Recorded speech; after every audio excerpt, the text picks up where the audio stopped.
सर्व वातावरण हर्षोल्लित राममय झालेलं आहे. धर्ममार्गावरती चालणाऱ्या रामाने आपल्या 3 भावांबरोबर गुरु वशिष्ठांकडून जसे शिक्षण घेतले तसेच त्यांना वनवासाला जावे लागले हे आपल्या सर्वांना माहिती आहे. पूर्वीच्या काळी राजाचे व राज दरबाराचे काम राजाच्या ज्येष्ठ पुत्राकडे सोपवण्याची प्रथा होती. त्यावेळी दशरथ राजाची दुसरी पत्नी कैकेयीने श्रीरामांना 14 वर्षे वनवासाला जायला सांगितले व तिचा पुत्र भरत याला अयोध्याच्या राजा बनवण्याचे वचन घेतले. त्या वचनपूर्तीसाठी श्रीराम, सीतामाता व लक्ष्मण 14 वर्षे वनवासाकरता बाहेर पडले. पाहुयात त्यांच्या वनवासाचे स्वरूप कसे होते. आपल्या पुढच्या परफॉर्मन्स मधून सादर करण्यासाठी येत आहेत आपली LKG ची छोटी छोटी मुले.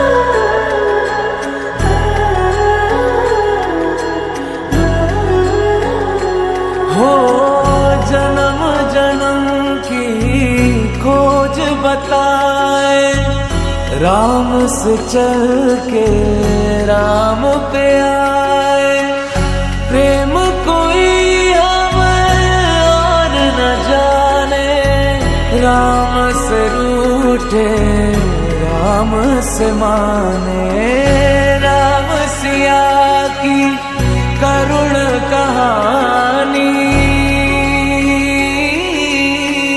एक है चंदन एक है पानी। राम सिया राम जय जय राम, राम सिया राम जय जय राम, राम सिया राम जय जय राम, राम सिया राम जय जय राम। सगळ्यांचे डोळे पाणावले असतील या सीन बघून. आणि खरंच राम जेव्हा वनवासाला गेले असतील तेव्हा काय परिस्थिती झाली असेल अयोध्यात हे या मुलांकडून आपल्याला कळू शकतं.